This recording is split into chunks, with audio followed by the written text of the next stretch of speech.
श्रीराम समर्थ. श्री ब्रह्मचैतन्य गोंदवलेकर महाराज यांचे श्री गुरुपौर्णिमेचे प्रवचन भाग 2. प्रवचनकार सदैव सद्गुरुचरणी नतमस्तक असणाऱ्या संगीत अलंकार रेखाताई गायकवाड, शिर्डी कोपरगाव. सद्गुरू गोंदवलेकर महाराज श्री गुरुपौर्णिमेच्या प्रवचन भाग 2 मध्ये सांगत आहे. आशीर्वाद. गेले 7 दिवस चाललेला उत्सव पाहताना मला असे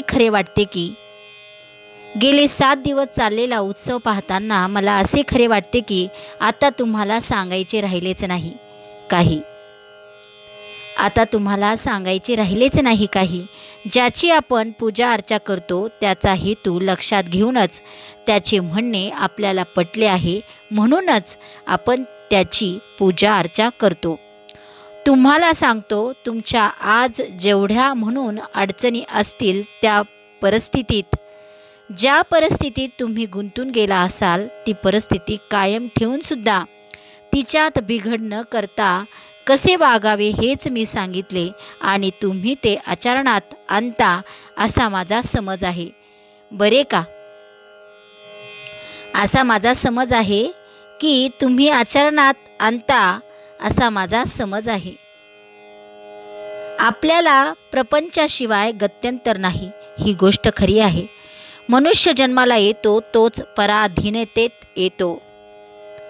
पराधीन आहे जगती पुत्र मानवाचा, दोष ना कुणाचा. मनुष्य जन्माला येतो तोच पराधीनतेत येतो आणि जातो तोही पराधीनतेच जातो, हे आपण पाहतो. मग मनुष्य पराधीन असताना आपण आपली वृत्ती कशी करावी की ज्याने परमात्मा आपलासा करून घेता येईल. ज्या गोष्टीची आपल्याला अत्यंत आवड तेच आपण भगवंताजवळ मागणार आणि अत्यंत आवड जर कोणती असेल तर त्यात माझा घात आहे, तीच आवड मला निर्माण होते आहे, हे आपण पाहतो. म्हणून मला सांगायचे असेल तर एकच, मी भगवंताजवळ काही मागण्यापेक्षा, भगवंता तू दाता आहेस, तू सर्व उचित करणार आहेस, योग्य तेच करणार आहेस, तेव्हा मी तुझ्याजवळ काही मागण्यापेक्षा परमात्मा तुला योग्य वाटेल ते तू मला दे, असे म्हणणे जरूर आहे. ज्यात माझे कल्याण असेल तेच तू करशील, यात शंका नाही. मग मी काहीतरी मागून माझ्याच पायावर धोंडा पाडून घेण्यापेक्षा परमात्मा तू देशील त्यात मी समाधान मानीन, ही हमी आज आपण भगवंताला देऊया. मागणारा मनुष्य आपली योग्यता बघून मागत असतो. एखादा भिकारी आला तर तुमचे घर माझ्या नावे करून द्या असे कधी म्हणायचा नाही. तो म्हणेल 4 पैसे द्या, 1 वेळचे अन्न द्या. हे जसे तो आपली किंमत पाहून मागतो, तसे दाता कितीही मोठा असेल तरी आपली किंमत पाहूनच आपण मागणार. अहो, तो दाता भगवंत म्हणजे कसा? वस्तूशिवाय समाधान देणार आहे. म्हणून भगवंता तुला आवडेल ते मला दे, मी जसे व्हावे असे तुला वाटत असेल तेच मला दे, हेच मागणे जरूर आहे. जगामध्ये आपण पाहिले तर 2 प्रकारचे भक्त आहेत. एक भक्त तुमच्या आमच्यासारखा आहे. तो म्हणतो, भगवंता तू माझा कधी होशील रे, तू माझा होऊन राहा, म्हणजे मला कशाचीच ददता नाही पडायची, म्हणजे छोटा खटला केला तरी निकाल माझ्यासारखा लागेल म्हणतो. दुसरा भक्त आहे, तो म्हणतो, भगवंता आता माझं उरलं नाही काही, आता मी तुझा होऊन राहीन. यातला फरक तुम्हाला कळतो आहे? तू माझा हो म्हणत असताना मी आहे तसाच कायम राहीन. जे मला हवं आहे ते तू पुरव असे म्हणतो. आणि दुसरा म्हणतो, रामा आता तुझ्याशिवाय मला काही नको रे, आता मी तुझाच होणार. आपले मन आपल्याला काय सांगते? आपण कोणत्या भक्तापैकी आहो? आपण पहिल्या भक्तापैकी असाल तर आपल्याला वर जाणे जरूर आहे.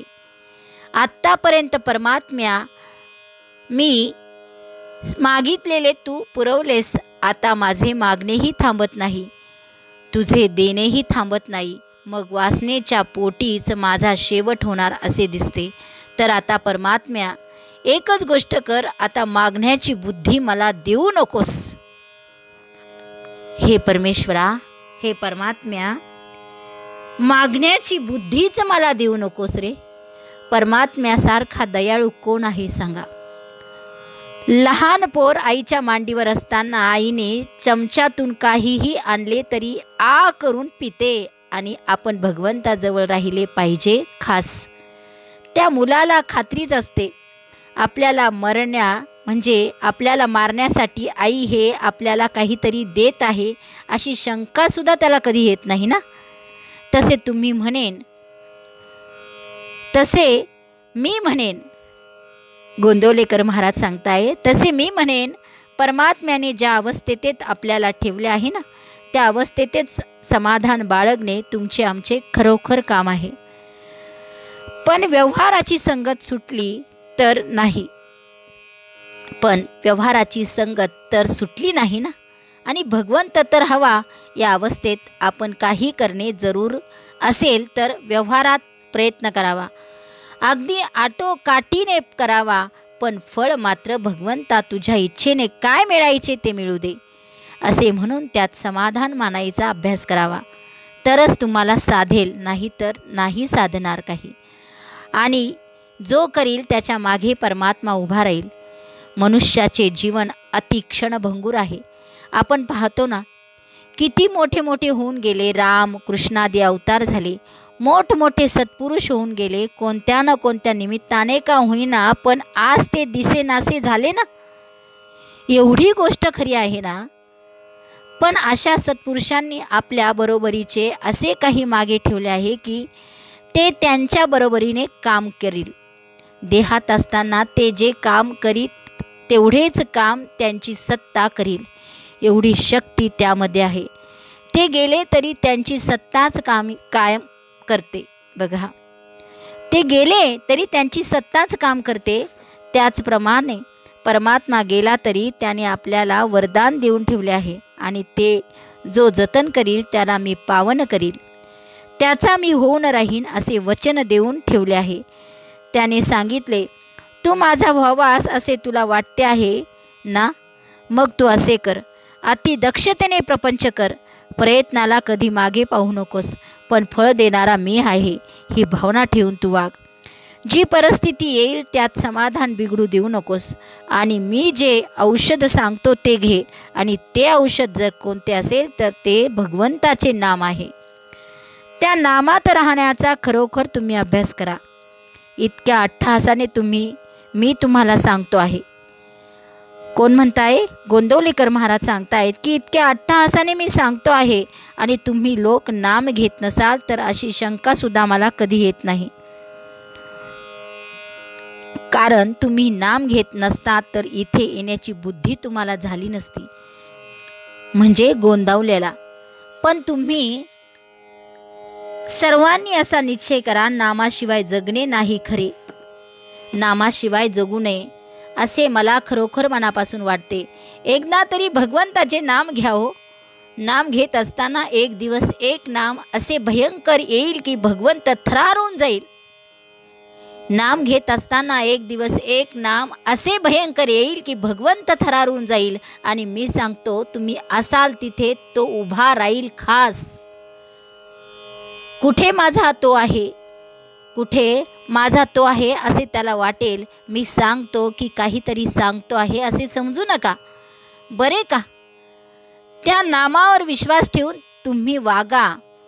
नामावरची निष्ठा कशी कायम करते हे ज्याचे त्यालाच कळेल. तेव्हा तुम्हाला एकच सांगणे आहे, ही जी पूजा तुम्ही करता ना, तुम्हाला सांगितलेले आचरणात आणाल तेव्हाच ही पूजा घेतली असे समजा. आणि हे जर कराल ना तर परमात्मा हात दिल्याशिवाय कधी राहायचा नाही. परमात्म्याला आम्ही दुःखी राहावे, परमात्म्याला आम्ही दुःखी राहावे असे कधी वाटत नाही. म्हणून परमात्म्याचे होण्यासाठी एकच त्याच्याजवळ मागूया, तुझ्या नामात प्रेम दे एवढे मागू. नामाचे प्रेम ज्याला लागले त्याच्या मागे परमात्मा उभा राहिला, हे अगदी सत्य सत्य त्रिवाच्या सांगतो बरे का. आणि इतके जर केले तर गुरुपौर्णिमा केल्याचे श्रेय तुम्हाला नक्कीच परमात्मा देईल. आता एकच करा, थोडे तरी नाम घेतल्याशिवाय राहू नका. त्याला मोठी क्रिया आणि विधी असतो असे काही नाही बरे का. आवडीने प्रेमाने भगवंताचे नाव घ्या. एकदा तरी त्याला कळकळीने अशी हाक मारा की भगवंताला तुम्हाला येऊन भेटावेसे वाटले पाहिजे. अशी तुम्ही करा. राम तुमचे सर्वांचे कल्याण करील. सर्वांनी आपला प्रपंच उत्तम करा. प्रपंचातली कर्तव्ये विसरू नका, पण तो करीत असताना भगवंताचे स्मरण टाकू नका. आणि राम ठेवील, राम कृपा करील हा भरोसा बाळगा. सुखाने आणि आनंदात रहा. हाच माझा तुम्हाला आशीर्वाद आहे. साक्षात गोंदवलेकर महाराजांचा हा आशीर्वाद आहे. जानकी जीवन स्मरण जय जय राम. श्रीराम जय राम जय जय राम.